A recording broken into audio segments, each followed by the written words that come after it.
Today we're starting a new section, which is shear stresses and beams. And I've already mentioned that we'll be talking about use of thin wall theory within this section of the course. So I briefly introduced thin wall theory for one of the examples in buckling. So I'm also well aware that Lucas has covered some of this stuff, but I'm going to be covering again what he's covered, and then taking it a bit further so that you can solve the questions that you can see in the course book. Seems to be a YouTube video that might be helpful, which is this one here. So feel free to have a look at that if you wished. So before we start, let's have a look at the Dropbox. So I've got the Dropbox shear stresses and beams, which we can see there. Firstly, I've put the year 3 course notes on shear. One year I was teaching the year 3s and I realized that their notes on shear were just a revision on what's covered in the second year, of course, and all of the examples that we have in this section, all the in-class examples, there seems to be a nicely typed solution within there. So we'll be having a look at that. We'll be using those later on when we come to look at some of the questions. I've given credit to the person who sadly passed away, Dr. John Butterworth, who probably wrote out these solutions. So if you see John Butterworth's solution in the in-class questions or any of them, so I've mentioned SSEX1 typed, it's a typed John Butterworth solution. And that's just basically extracted from the complete set of year 3 notes or year 3 revision notes on shear, which, as I said, is almost identical to what you have in your course book. So that's one of the things that we'll be looking at. Now, again, everything in the course book essentially comes from Megson. So almost, well, I suspect everything in the course book in this bit is a regurgitation of Megson, which I still believe is the best course book I've ever come across. So if you're looking for an excellent course book, of course, go to Megson Structure and Stress Analysis, which you can see there. Another excellent textbook is the one by Gier and Timoshenko, or just Gier in this case here, which is Mechanics of Material. And he would also give you a very nice treatment as to what shear is. Before we start, all right, so let's have a look at the prerequisites. The prerequisites from this part of the course: concept of free body diagrams, which we've covered, concept of equilibrium and calculations of support reactions, which we've done, shear forces and bending moments in beams, and concept and calculation of section centroid and properties such as the first and second moment of area, including the parallel axis theorem. So down here you can see which sections of Megson or Gier, or even your first year, or even yours second year first semester notes with Quincy and Lucas would be covering those. And then the concept and calculation of normal stresses due to bending moments. So these are the prerequisites, a lot of which we've covered, and a lot of which would be revision from what you've done in the first semester. And then self-study materials, the Megson book that we talked about, and also the Gier book, Mechanics of Materials. And then they've extracted some where you can find some questions for self-study. So let's push on. So table of contents. We're going to be introducing the concept of shear, calculation of shear stress, shear stresses at free surfaces, and then coming on to shear flow. And then we'll be coming on to this bit here, which we've called thin walled sections and shear centers, and their problem sheets as well, and solutions to the problem sheets. So before we get started, let's just have a quick look through the book. So we'll be talking about shear stresses, calculation of shear stresses. When we come to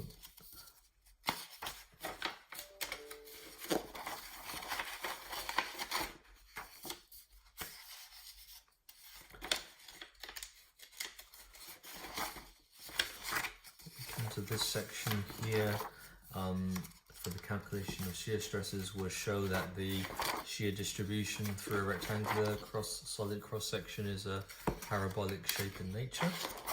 We'll be looking at when you connect two timber beams together with a nail.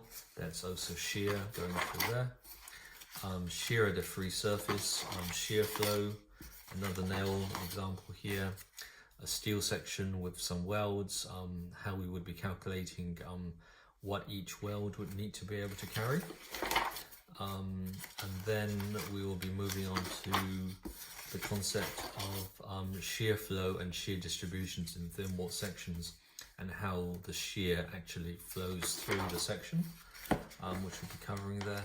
And coming on to here, we'll be talking about this concept of shear center, where the shear center is actually on the outside of a channel section, so it's not coincident with the centroid. And we'll be saying that if a section is not loaded in shear, it's not loaded at the shear center, then that section would have a tendency to wish to buckle. Going through the course book, so again, all the questions have been laid out for you either to look through, read through, or try without looking at the solution first. I've got something here which can demonstrate shear flow, and then we'll come to this one later. Some notes written by some previous students on the concept of shear center, and that concept has been explained by the student here. It's quite a difficult concept to try to grasp at first. Calculations of some shear centers, and then some other examples explanations written by previous students. And I've probably extracted some explanations, some of the typical problems that come out, and that typically come out in Piazza, so the normal Piazza questions that students ask, and I've extracted the ones that I think are most relevant. So, and then solutions to previous class questions, so that bit's another extract from Piazza. So let's have a start as to what shear is. So shear stresses of beams, which will come into here. So external loading of beams or frames cause internal forces consisting of bending moments, axial forces, and shear forces. The effects of bending moments and axial forces have been examined before. In the last section we talked about compression. So in this section here we'll be talking about an introduction to the effect of the shear force on the structural member, especially the resulting magnitude and distributions of shear stress in a cross section. So if we started back with the simply supported beam like there, and you've got a load P, we've got P over 2 there, of course, and then we've got P over 2 there on the other side, and then down here that one would of course be 0. So if you wanted to draw the shear force diagram, say for that portion there, the shear force diagram would be constant across here. And then if you wanted to draw the shear force diagram on this side here, the shear force would be constant along here.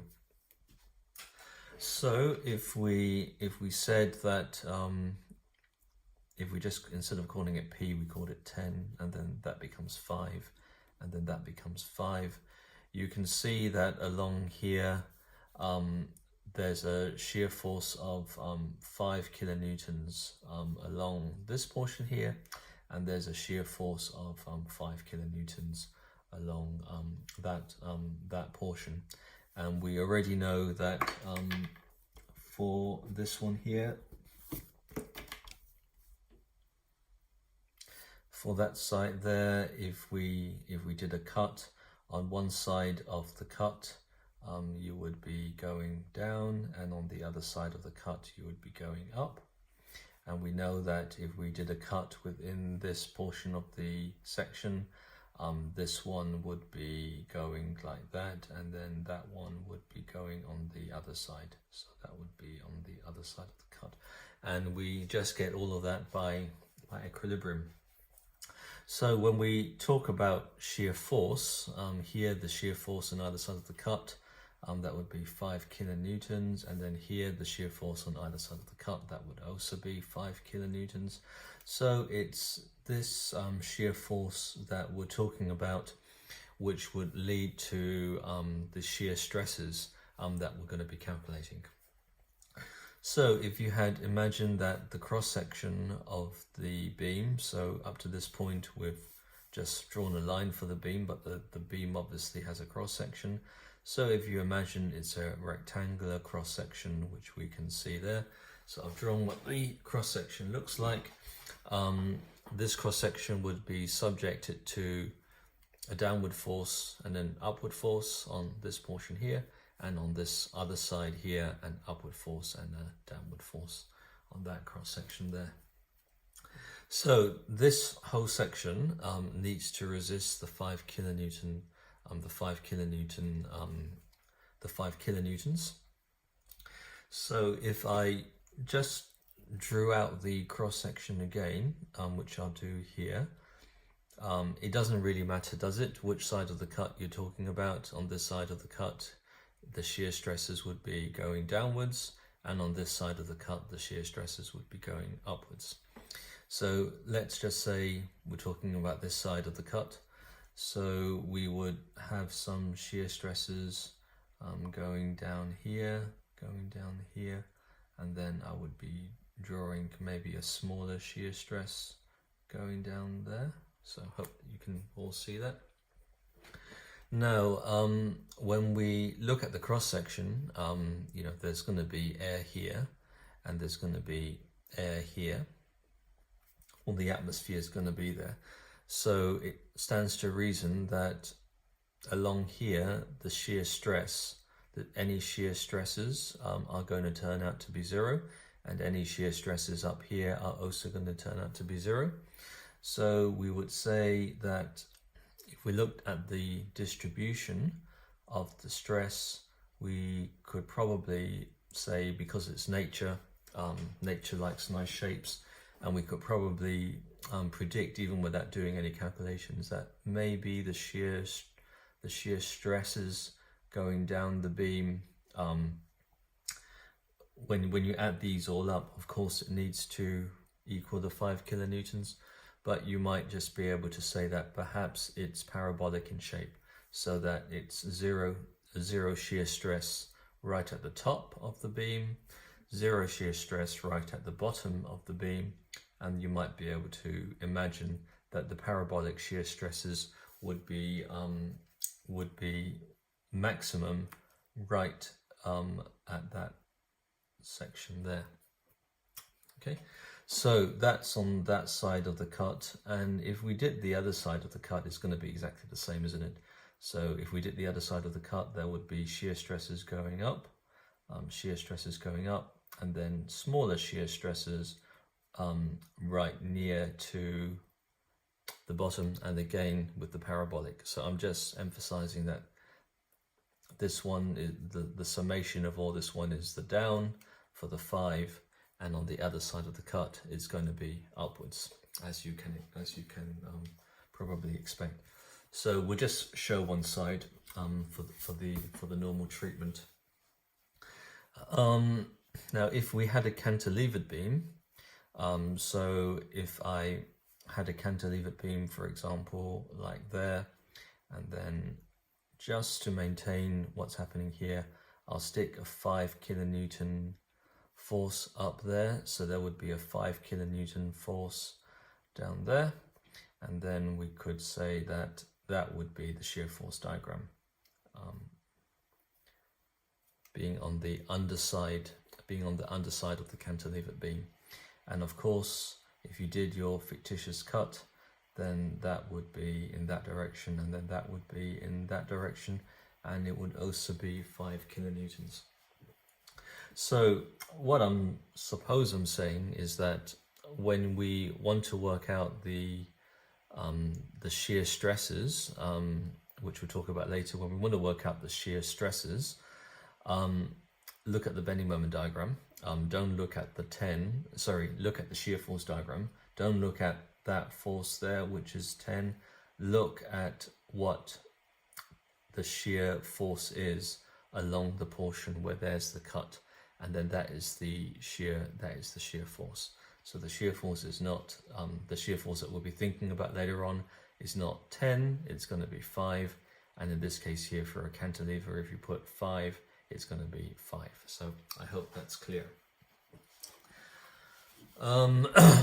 So incidentally, while we're at this stage, you could say to yourself, what if the cross-section wasn't a rectangle?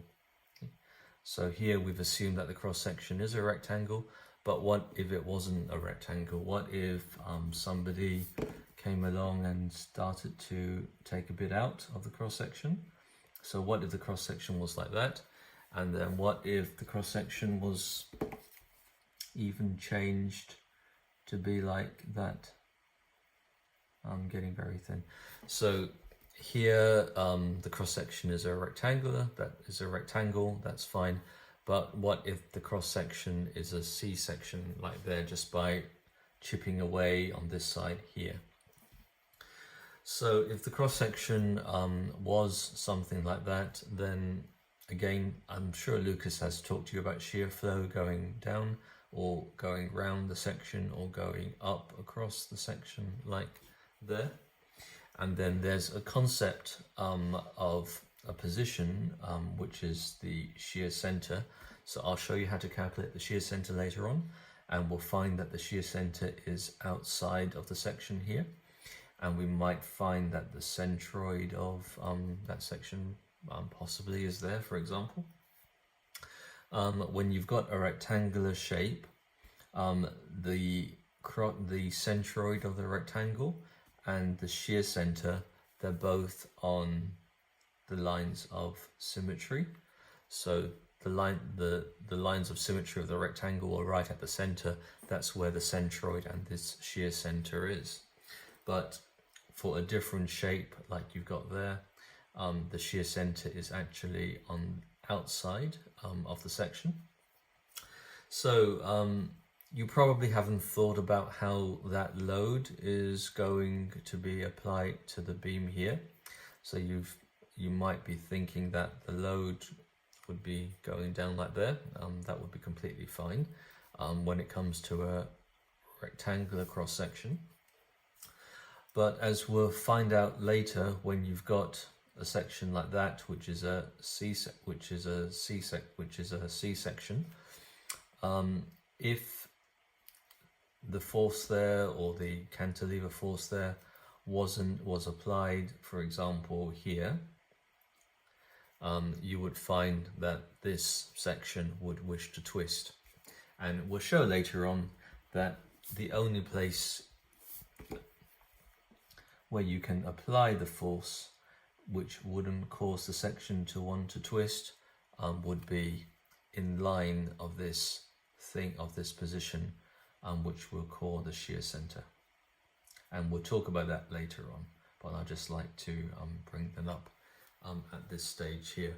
So if you're wondering how you can get the load applied offset to the web outside of the section, you can just weld a bracket or something. You could weld a bracket onto the web there, like there. So just weld something. But if the line of action of the force being applied to the beam does not go through the shear center, then the section is going to want to twist. And very few sections, particularly open sections, they don't like being twisted, and they would fail very fast. All the stresses would get very near to the yield stress very quickly if the section was allowed to twist. Okay, so that explains this thing called the shear center. So, although not true in all cases, the effect of bending moments tend to be more demanding on the members than the effects of the shear force. So normally when you design a beam, when you design a steel beam, for example, you would just look at the bending moment diagram. and you would probably find that the shear, that your shear checks later on work out to be absolutely fine. So that's just saying a designer would design for bending moment first and then do a shear check, and normally that would be fine.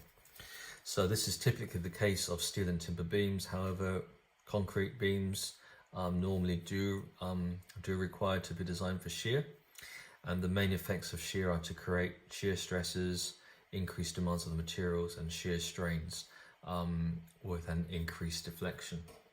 So we'll be talking about actually shear strains in the next section of the course when we talk about the unit load method. So here we've got an example of a cross section. So that's a beam.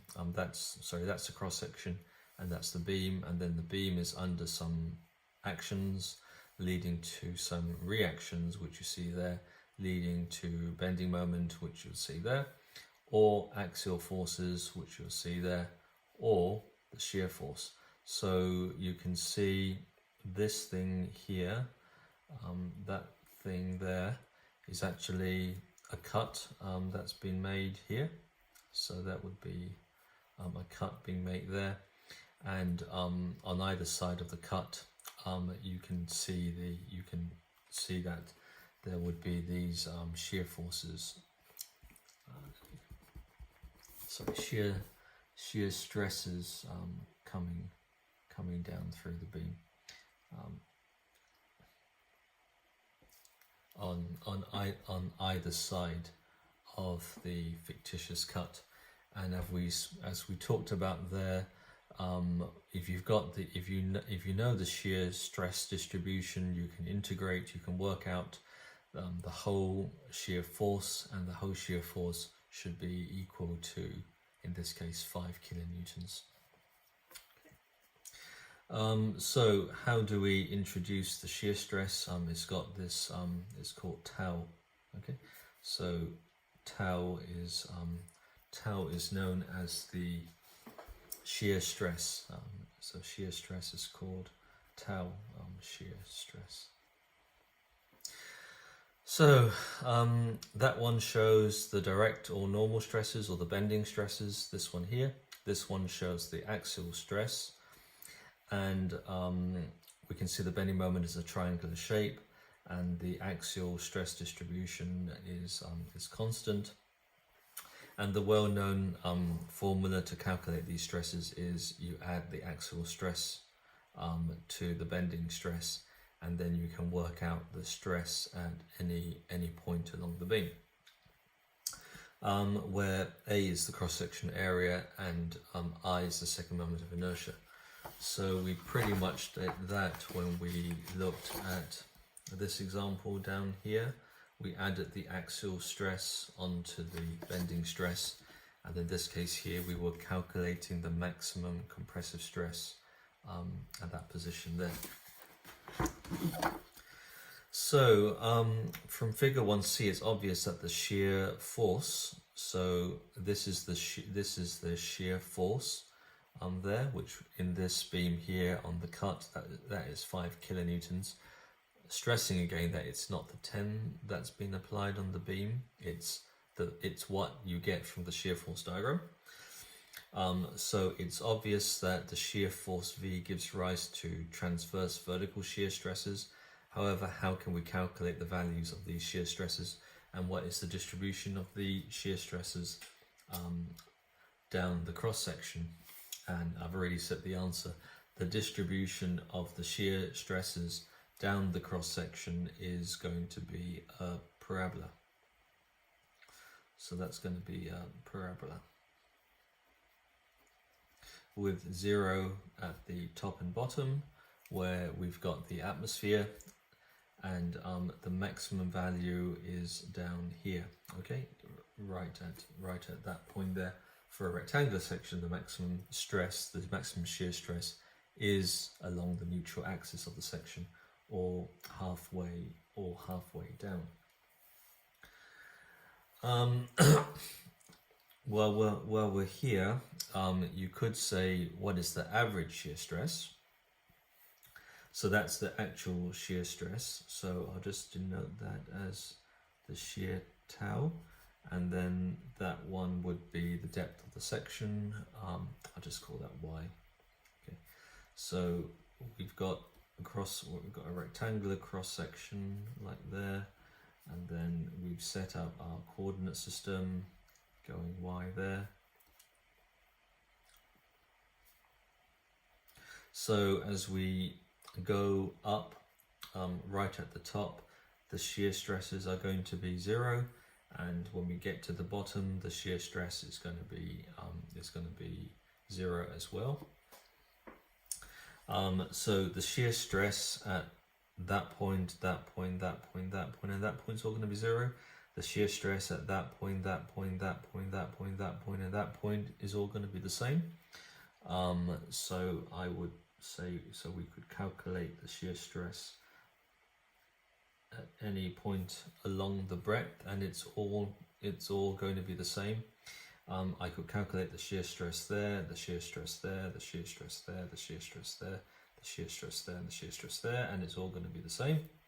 And I could calculate the shear stress at any value near the bottom. So down here we're talking about that value probably, and up here we're talking about that value, and along the neutral axis of the section we'll be talking about the maximum value.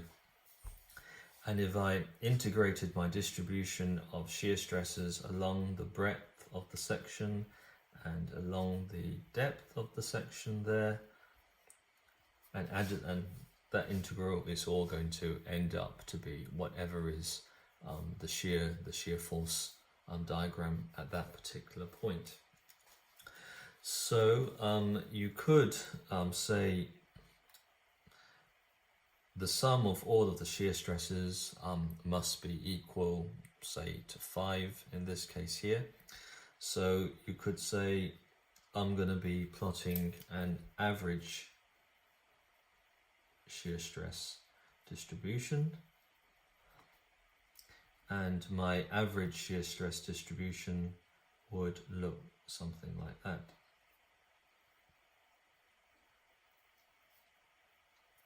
So the value of the shear stress of the average shear stress distribution, that value there is just going to be equal to the shear force divided by the cross-sectional area. So here my shear force is 5, here my shear force is 5. If that's the breadth of the section and that's the depth of the section, you multiply the two to get the area, and the shear force in this case of my example is 5. And if I divide that by A, I'm going to be getting the value of the average shear stress. So tau average is going to be equal to the shear force, what you get from the shear force diagram, divided by the cross-sectional area. And it's interesting to note that this is the real distribution. This is what happens in the real world. This is just a quick back of the envelope calculation to work out the average value. And it's quite interesting to note that the maximum real stress distribution for a rectangular cross section is 50% higher.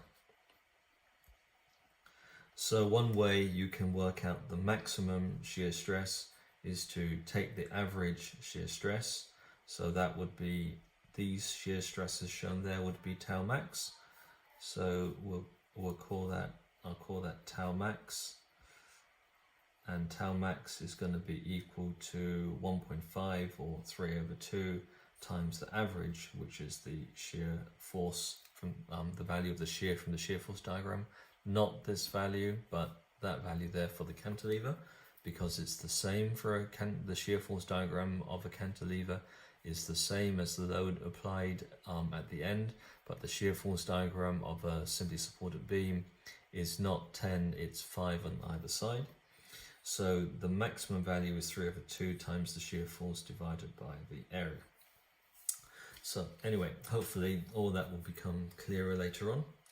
So we're talking about this shear force V. So if I integrated the real shear distribution acting on the cross section, I would find that if I integrated that across the breadth and the depth, I would find that would be equal to the V, which is equal to the 5 here, which is equal to the 5 there for that particular example. Right, so furthermore, by extracting a free body diagram from the beam as shown, it can be shown that the longitudinal shear stress is also needed to maintain equilibrium where the shear force is present. This may not be obvious at first, but note that the direct shear stress acting from left equal to 0 in this case is different from the one to the right. This means that the bending moment changes as one travels along the beam, and there you get the shear is dm by dx. So what does that mean? So you've probably come across this case here, known as 4-point bending. So that would give some reactions there. So the bending moment diagram of something under 4-point bending would look something like that. Okay, so that would be 4-point bending. And the shear force diagram under 4-point bending would look something like that. Okay,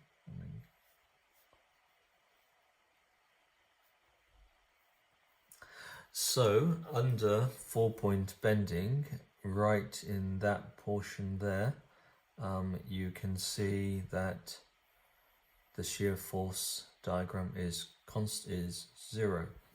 So if the shear force is 0, so here the shear force is not 0, but if the shear force was 0, then the average shear stress is 0 divided by the area, which is still 0, and the maximum is 1/3 of 0. So there are no shear stresses along this portion here where the shear force is 0. And we only get shear forces when there's a change of bending moment. So when there's a change of bending moment, which would be this area of this portion of the beam here and this portion of the beam here, only when there's a change of bending moment do we actually get some shear forces. So if we, for example, said that let's take a cut, so from this fictitious case here, let me draw this. Let's just have a look at that portion there. So if for example I did a cut there and I did a cut there, okay, so 2 cuts on either side, and that was my distance dx that I've taken out. So I've taken out a distance dx. On this side there would be a bending moment shown like there, and on this side at that point there would be a bigger bending moment, which I would show like there. Okay, so this this bending moment is bigger than this bending moment here.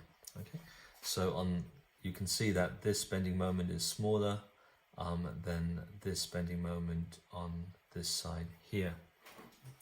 So if we took this out and we said, hey, the shear force is going to be the same on either side of the cut, so I'll put that as the shear force going there, and then the shear force is going down there. So I've drawn so obviously the shear forces, this is going to want to twist it in the anti-clockwise, and my shear forces are going to want to rotate my thing in the clockwise direction, so that this is M and this is dm. So the shear forces, you can see, happen when there's a change in bending moment. If I did the same thing along two fictitious cuts along there, so that distance there is going to be my dx, and then I will call that dx. So if I did exactly the same thing on this side here, that being now my dx within the constant moment area, and then I said, hey, that's going to be my bending moment, and I'll draw my bending moment like there, and then I'll draw my other bending moment on the other side like there, and these two are the same, so the shear force is 0. Okay, so that's so you can see that from this example here. So the direct shear stresses must be balanced by the resultant of longitudinal shear stresses. So we've got our beam down here, and this time here we've taken out this portion here. So at this point here, let's just remember that going back to the stuff you've done on the Mohr circle, so if I took something like that, and I said that and that are going to be the shear stresses on either side. So these are the vertical shear stresses acting in the vertical direction, and you would remember that they would need to be complemented by the complementary shear stresses acting in the horizontal direction.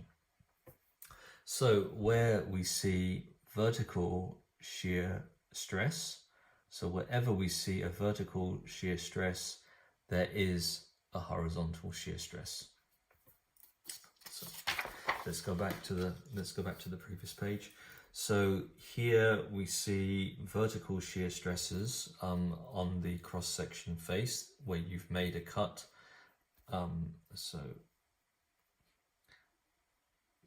obviously the beam is going to be like that, and when we've made a cut on either side of the cut, of course we're talking about the cross-section. So when you see that, that of course is the cross-section there.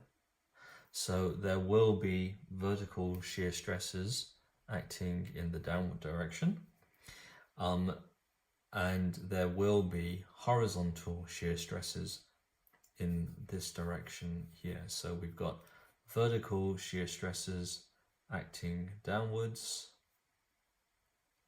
within the section, and they would be complemented by the horizontal, sorry, not shown that clearly enough. I think it's better off here. So we've got the vertical shear stresses coming downwards, and if, for example,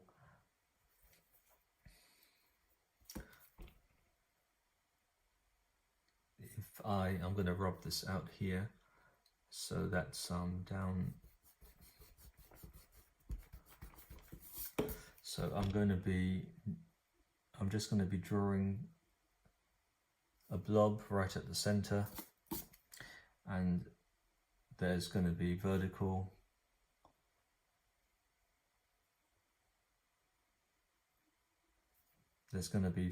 shear stresses, and running along there's also going to be horizontal shear stress. Okay. And we know that there must be a horizontal shear stress because of this complementary shear stresses that we've talked about in the course before that Quincy and Lucas would have done. So these vertical ones, the vertical shear stresses are going to wish to rotate it around in the clockwise direction. So for equilibrium, there needs to be these ones here, which are complementary, and they will, and the complementary shear stresses will be going in the opposite direction. Okay. which you can see there. So now what they're saying is that we've got the vertical shear stresses down here, and there must be complementary horizontal stresses along this portion there. And if, for example, we took 2 cuts along there, and then I drew the bending, and then I drew the bending on the other side, which I'll show bigger. So these would be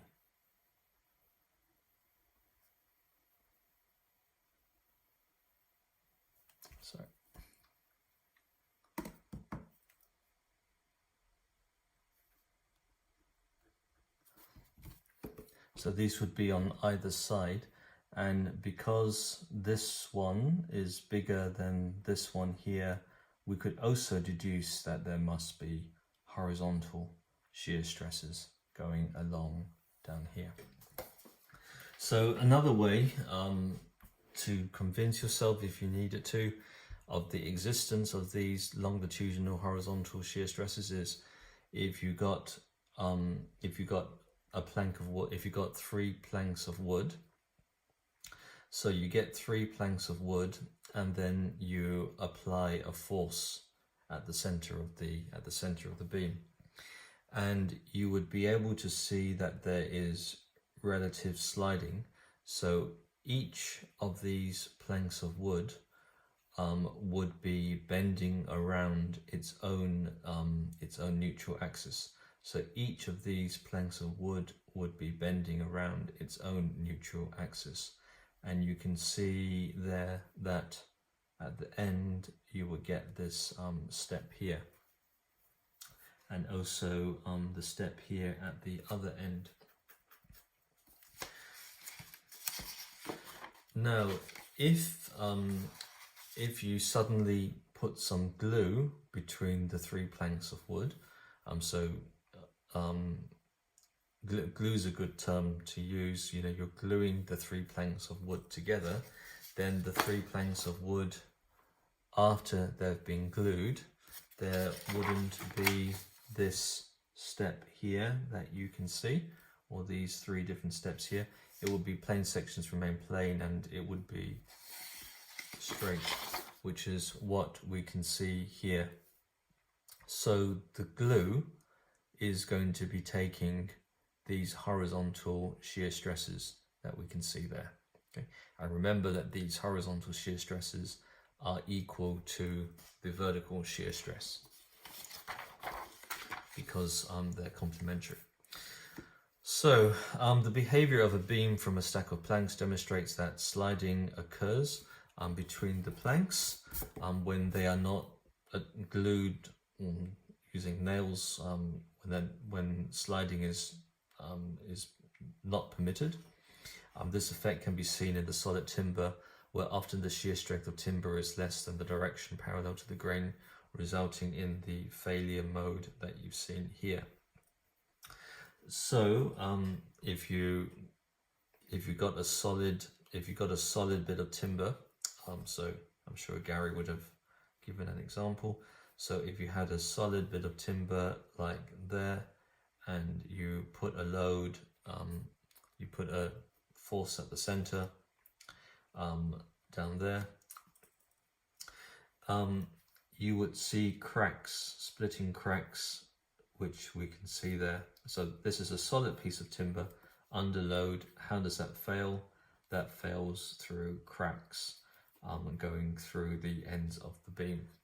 So a possible failure mode of the timber beam due to the longitudinal shear stress in this direction there. So you will get these cracks that open up at the ends, and that's the material not being able to resist this horizontal shear stress.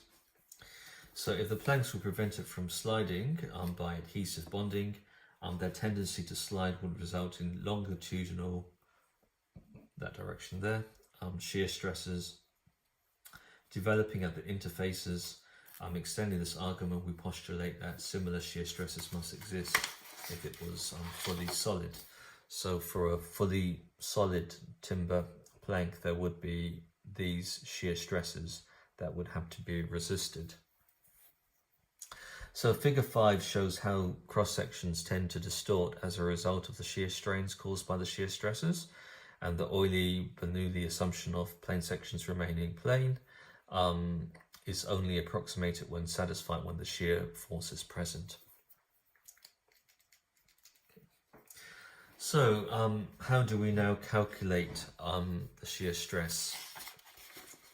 So this was what I was trying to illustrate here when the bending moment is different on either side. So we'll confine our attention to now to beams loaded within their plane of symmetry. So plank of wood or a steel section or whatever, that is the cross-sectional area.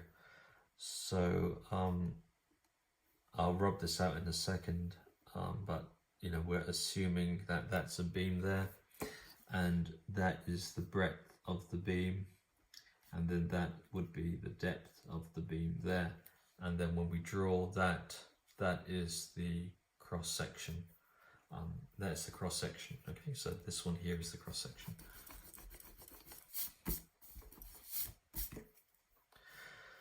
So we've got our dx, and then we've got our bending moment diagram, and this side here, the bending moment is less than the bending moment on this side. So along this portion here, the bending moment to the left is less than the bending moment to the right.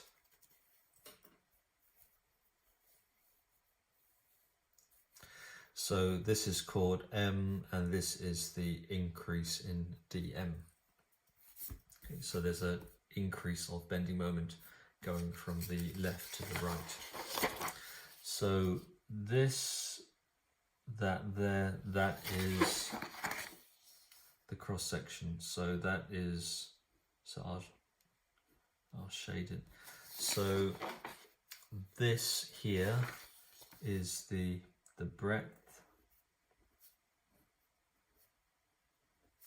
and this D is the depth. So that would be the depth of the section there. So that to there would be the depth. Okay, so B and D. Okay.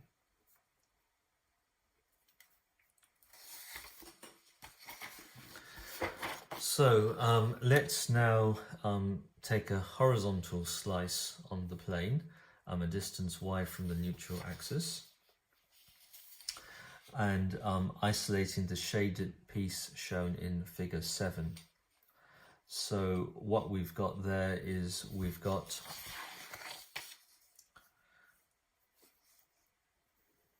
remember sigma equals bending moment times y divided by I. So the stress at any point due to the bending moment is going to be dependent on how far it is from the neutral axis of the section.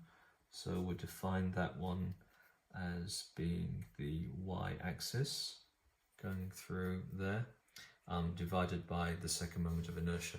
And the second moment of inertia of a rectangular cross-section is of course 1/12 bd cubed. So we've got our dx, so that's the cross-section. So that's the cross-section. This one here, dx, is that distance there, and that's showing the stress distribution to the left and to the right, which was what I was clumsily trying to show when I drew that. So to the left you've got a bending moment, so to the left you've got a bending moment, and then to the right you've also got a bending moment, but that would be bigger. So you can see that these arrows here want to rotate it in that direction, and these here want to rotate it in the clockwise direction, and this side is bigger. So the stresses on the right side are bigger than the left side over this distance dx, and then you need to balance the horizontal forces. So this is out of balance compared with this one here because it's bigger on this side than it is on that side. So let the cross-sectional area of the shaded piece be denoted by A dash. So what we're doing here is now we're taking a cut. So we're taking a horizontal cut. And we're taking the horizontal cut to work out the horizontal shear stresses. And of course, the horizontal shear stresses, by everything we've talked about before, is the same as the vertical shear stresses. So we've got our cut here, and then tau, which is the shear stress, whether it's horizontal or vertical.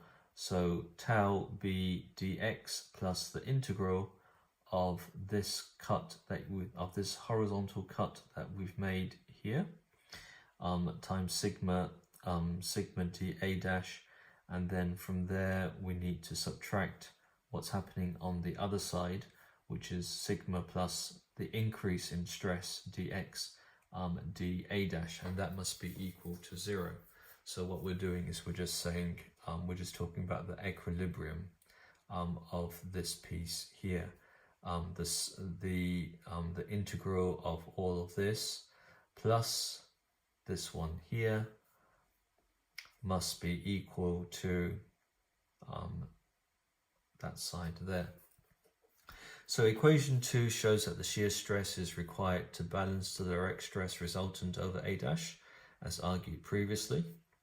So this is like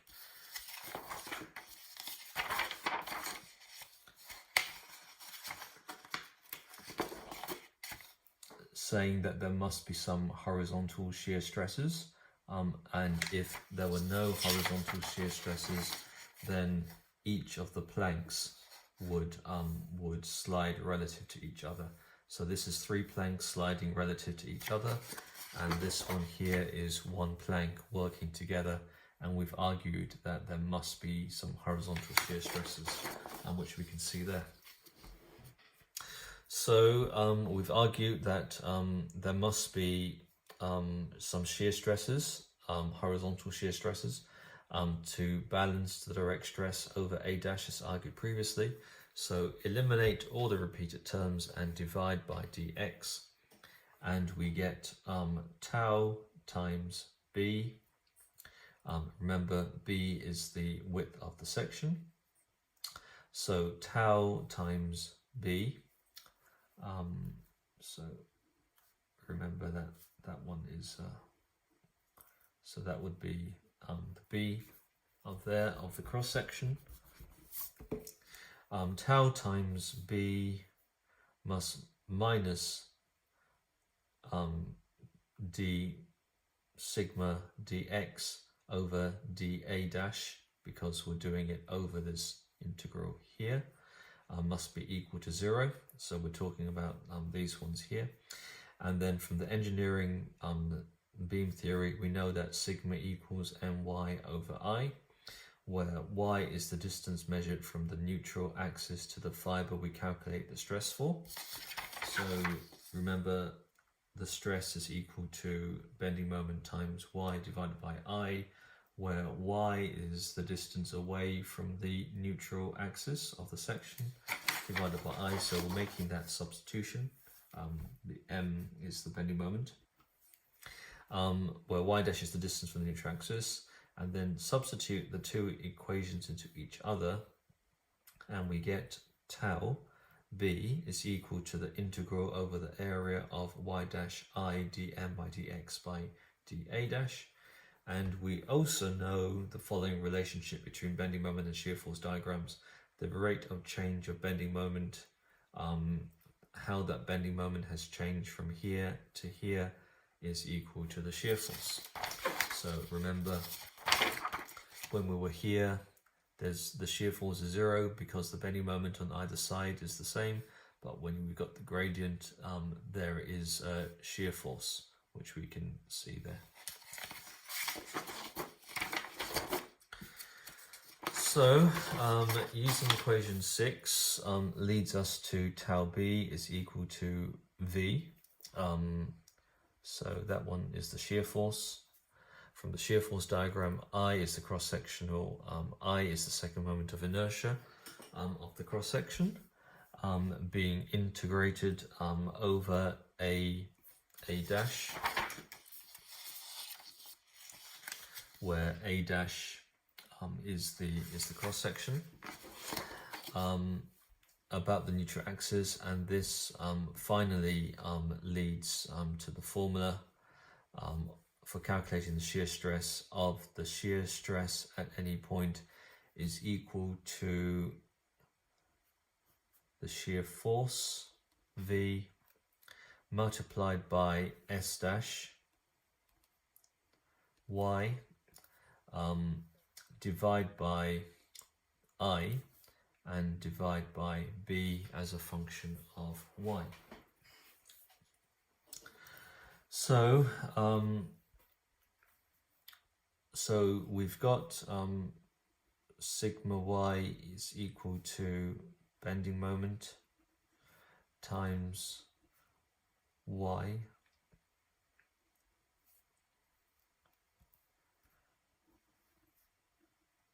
so that we've done before. The stress is in your previous course, the direct normal stress is equal to the bending moment times the distance you are away from the neutral axis y divided by I. And here on the similar vein we've got the shear stress y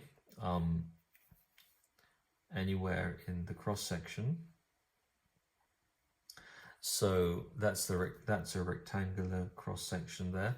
And if we said what is the shear stress at that portion there, so if we're saying what is the shear stress, and I'll show it in the upward direction, which is the same as the horizontal direction here at that point there. So the shear stress at that portion y, so this is the cross section going y. So the shear stress at any portion y is going to be equal to the shear force times the first moment of area at that portion there. So we'll be saying it's going to be equal to the first moment of area of this one there.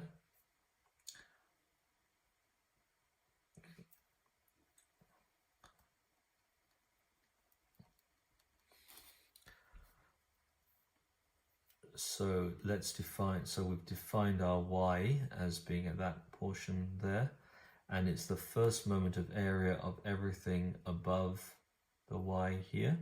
So that would mean calculate the area of that portion of the cross section and take its first moment around that axis there.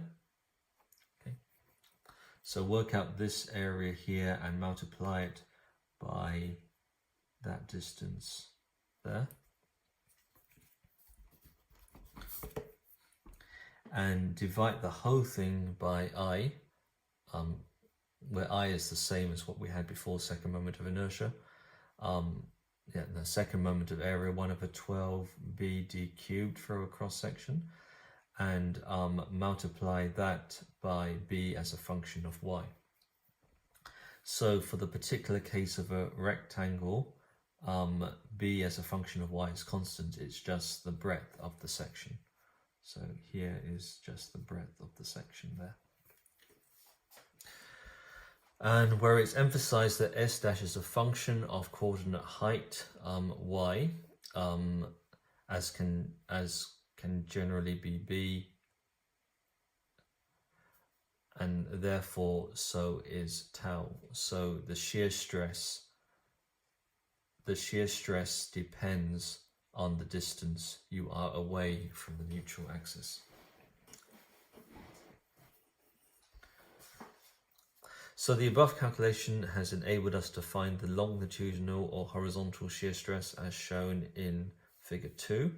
So, however, in figure 1, we also noted the presence of the transverse or the vertical shear stress, and we need to find its values. So, take this parallel pipe, so that's just a dx, that's just a portion of the section as shown in that figure, and the shear stresses are complementary, which creates the complementary shear stresses, and they're always equal, which can be demonstrated, leading to the tau that acting on that face is equal to the tau acting on that face.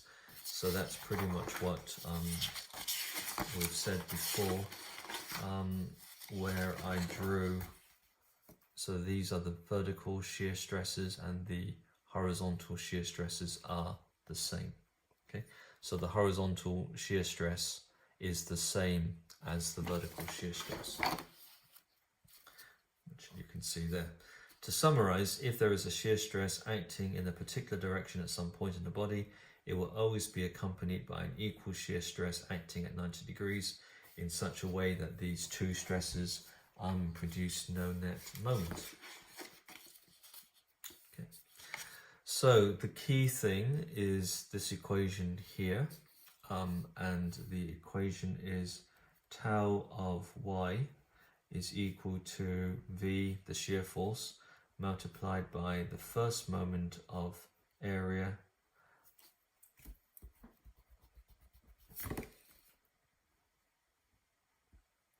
of a cut that has been made, and divided by the second moment of inertia times b as a function of y. Now for a rectangle, so for a rectangular cross section,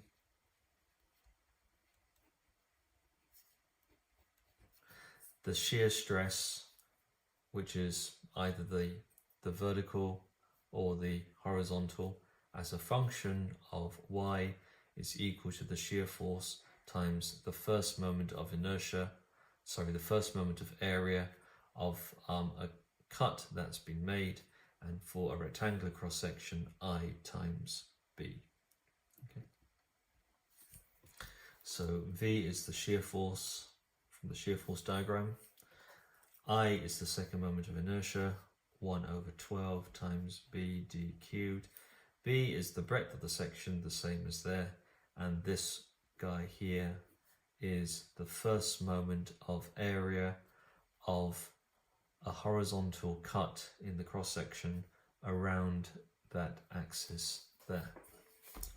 And this equation is what we're going to be using to solve almost all of the problems from here on in.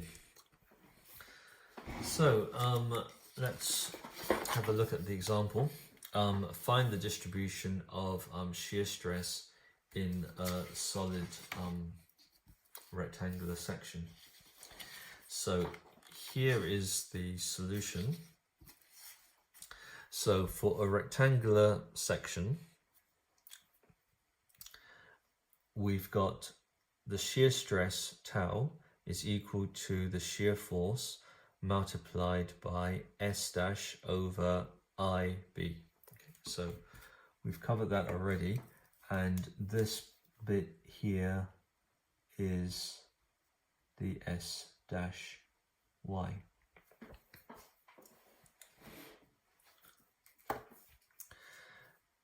So let's have a look at this one here.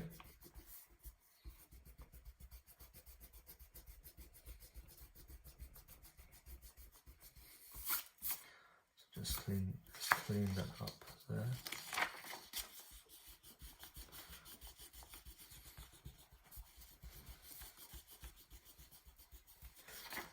As I've mentioned, I wasn't expecting lockdown to be this long, and I don't have a printer at home. Okay, so this is what I found before. So we've got this formula, S dash as a function of y. So let's suppose that here's the rectangular cross-section, which we've talked about, and I want to find my shear stresses, horizontal or vertical, and they would all be the same at the position that I've shown this x. Because of course the vertical shear stress is going to be constant along the cross-section, along this direction here. Of course the vertical shear stress is going to be constant, and the horizontal shear stress is going to be into the page. Okay. So I want to find my shear stress along that line there. So I say make a cut along here, and you end up with an area above there. Okay.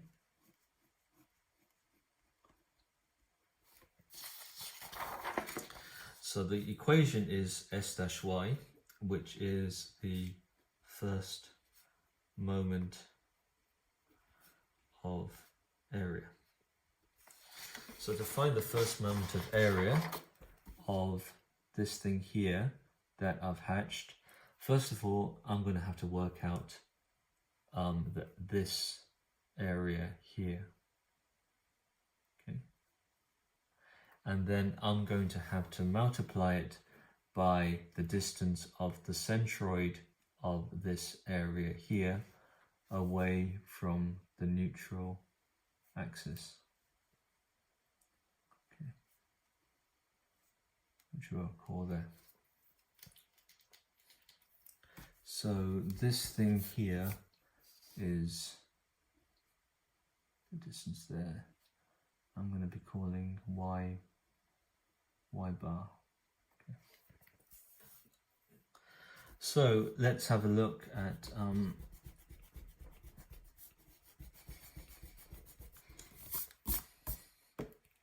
so we've got our equation there, V S dash y over IB. So V stays the same, which is the shear force from the shear force diagram. What is your area? So if this is y, where you're making the cut, so you've made your cut at a distance y from the neutral axis, which is there. So this depth here from there to there is d over 2. So you subtract this y, and that height there is d over 2 minus y. So if y is, the y-axis is going up there and the position y is here, then that distance there is d over 2 minus y, because d over 2 is the whole thing. Okay, and multiply that by b, which we've got there, and this is going to be what we call the a dash of y. And I now need to multiply that by the distance of that point, which is the centroid of this area here. So of course you can find the centroid just by doing two lines. So the centroid is halfway down, and what you want is that distance there. Okay, so that the first moment of area, that's the area, and the first moment is the distance from the neutral axis of the section to the centroid of that section. So to find that position, that's y going up to there.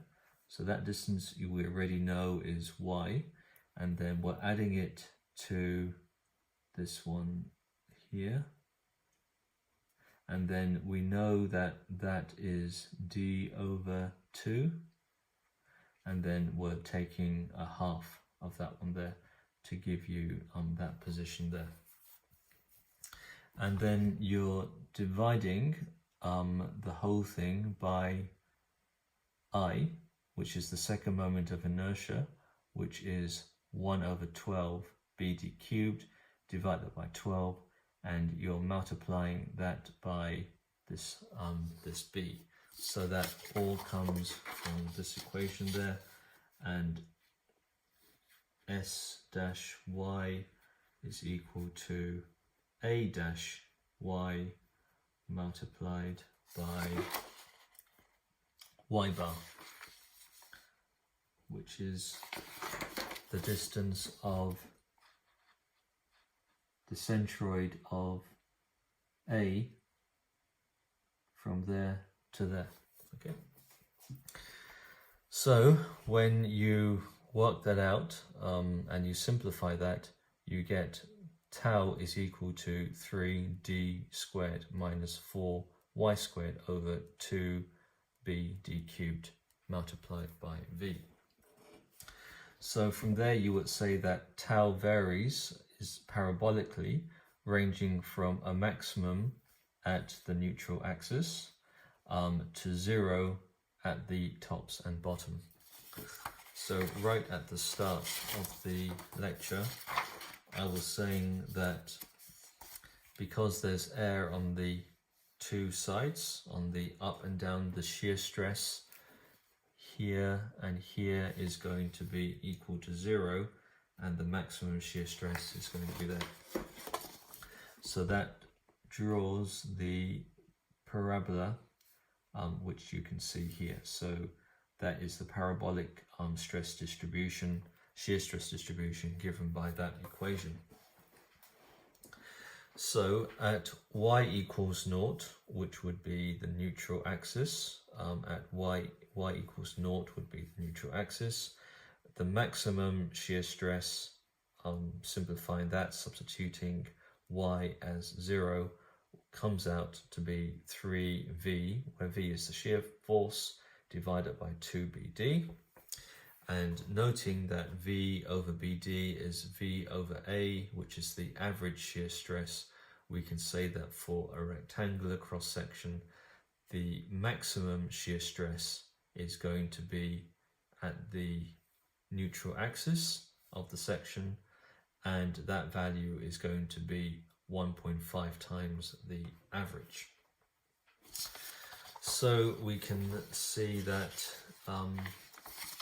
right at the start I said that the distribution, the parabolic distribution, is the maximum value is going to be turned out to be 50% higher than the average, or 3 over 2 of the shear force divided by the cross-sectional area.